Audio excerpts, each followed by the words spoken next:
Hey ladies, welcome back. It's Tamika TTC.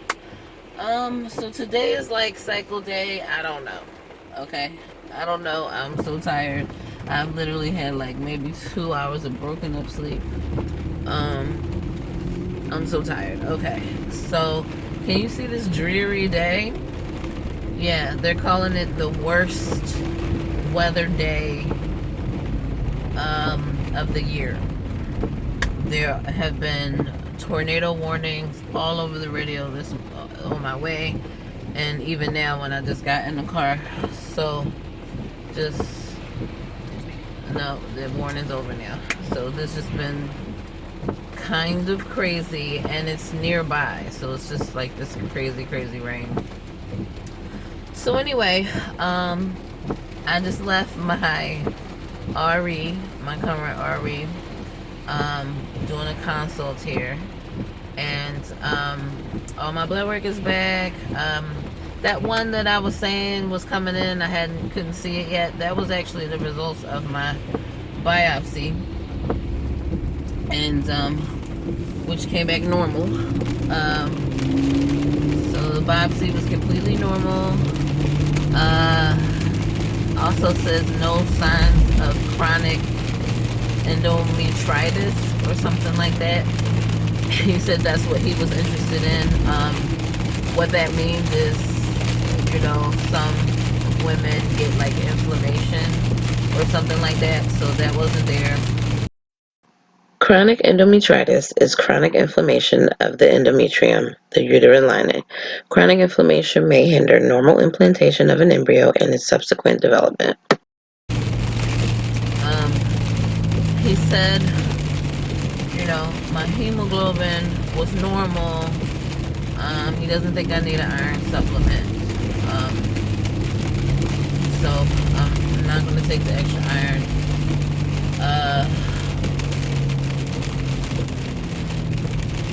He wants to prescribe me a prescription strength folic acid.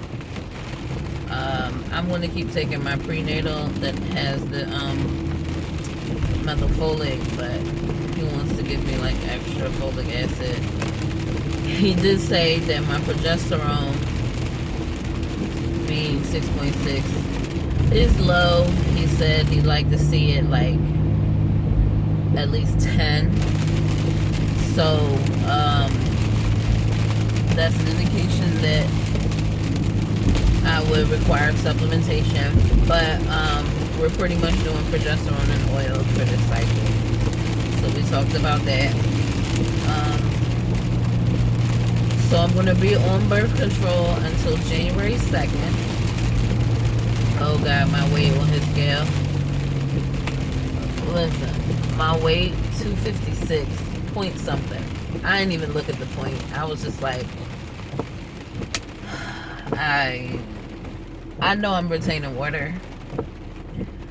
I know there's some waste. I have some bloat in the belly, and I have some swelling in my legs right now. But I think a lot of it is just not getting adequate sleep. Just being stressed. My blood pressure was actually really good this morning. I think it was like 134/86, something like that. So that was actually really good. So the meds are working. I also was reading Chris from Chris Plus Joe mentioned to me that something about the blood pressure medicine supposedly makes it difficult to absorb progesterone. I had not heard this before. I couldn't find any information specific to methyl-dopa or nifedipine. So I asked the RE. He hadn't heard it either, but he looked it up, couldn't find anything.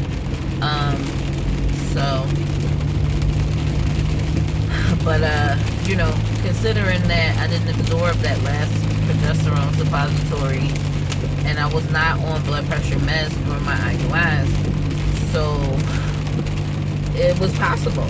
So I don't know, but I think we just need to keep an eye on it. So I'm already on the vitamin D supplement, And I'm sorry if you guys are hearing the rain. It is nasty out here, okay? Just nasty, gray, it's dark. It's literally 9:35 in the morning, okay? And the weather is just nasty.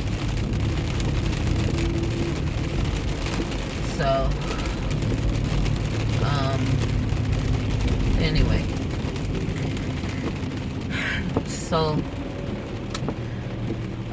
that's what's going on. He did mention one extra thing that he wants to do during this transfer, and that is to put me on Lovenox, which is the anticoagulant medicine. Now, I don't have any indications that I have a blood coagulation issue. I was tested for all of that. All of that came back completely normal, but he said, you know, in his patients who've had failures, he's prescribed it to them as a prophylactic, and they get pregnant. So, I mean, according to the biopsy, my uterus is great. You know, my endometrial lining was perfect. No hyperplasia, no bad cells, and I didn't have that chronic endometritis or whatever, that inflammation. So I didn't have any of that. So it's just like no reason why my uterus shouldn't be a nice, warm, fluffy place for an embryo to hang out. So there's that. So I finally finished my hair. You guys have probably seen these locks before. Actually, very similar. If you've been watching me for a while, I had something very similar to this last year. Around New Year's, I debuted them on New Year's in a video. So they were a big hit to the ladies. They're still a big hit for me. I've been holding on to this hair for so long. Oh my god, it took me all day, literally all day yesterday. This is why I haven't gotten any sleep, because this is what I was doing. My latch broke. Oh my god. It's just been a mess. I cannot wait to start this hair vacation, but what am I trying to say?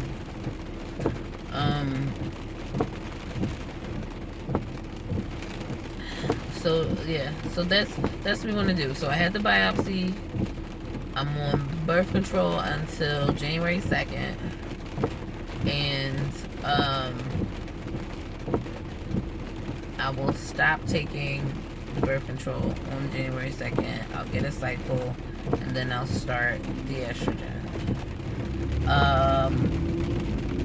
He's saying that the transfer would end up being like that first weekend in February, which is actually good because it's the weekend after this customer is doing their thing. So that actually works out. And who wants to see me once a week for ultrasound while I'm on the estrogen. So now I need to let them know and see if we're still up for January 14th for this thing I'm supposed to fly into Chicago for. So we'll see. That wasn't even like in stone, but at least now I can sort of reply to that. The interesting thing is they mentioned the request for my records.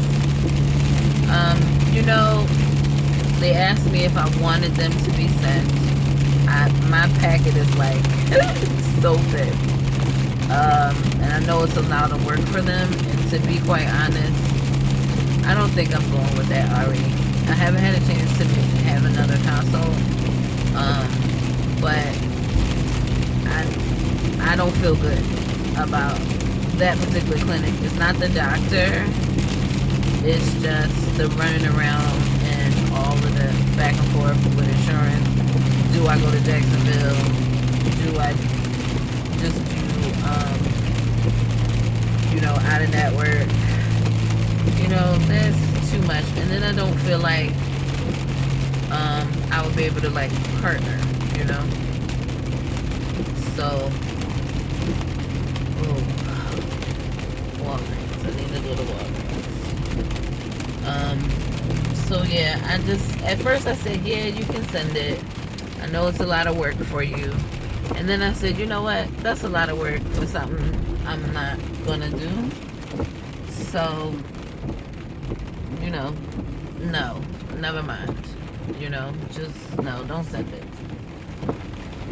So, don't send it. I don't want to send it. And I feel bad because I'm kind of like just leaving them hanging, but like I don't owe them anything. I always feel bad. I gotta stop with the whole loyalty stuff, Like I didn't feel great about that experience and what she was talking about. He did say I needed to lose some weight. I do. I mean, my weight's up. I know how to get it down. And then he did say he wanted my A1C to come down like under 6. But that takes like 3 months to really see, So it's not like it's going to come under 6 in the next month. So I just need to be better about my diet and making sure that I'm not having the high sugar foods so that that can come down. But this birth control is not gonna help that either. I definitely have elevated sugars while on birth control. So, but yeah, I'm gonna make this quick stop to Walgreens to put in this script for the extra folic acid. And then I got a couple things that I want to pick up because I leave for my cruise today. It's gonna be a mess in this here weather. I don't even know if the ship is even going to be able to get out on time. But this weather. Oh my God. So it's 9:45. I want to get in here into the store and then get home, order my Lyft, hopefully to schedule it or whatever to come at like 11, and then because I'm basically packed, and then try to start this vacation finally. Alright, so if you follow me on Instagram, you probably would have seen some images from this cruise I'm about to go on. If you don't follow me on social media, then the next video I'll be sure to include some images and tidbits. So I got some pretty exciting things going on the cruise. It's just a 3-day cruise. I'll be back on Sunday, and it's just a chance to disconnect and force me to really be on vacation instead of playing like I'm on vacation, you know what I mean? Alright, ladies, so that's all I have for now. We are making our way for this FET, yeah. Alright, ladies, sticky baby dust to all those TTC.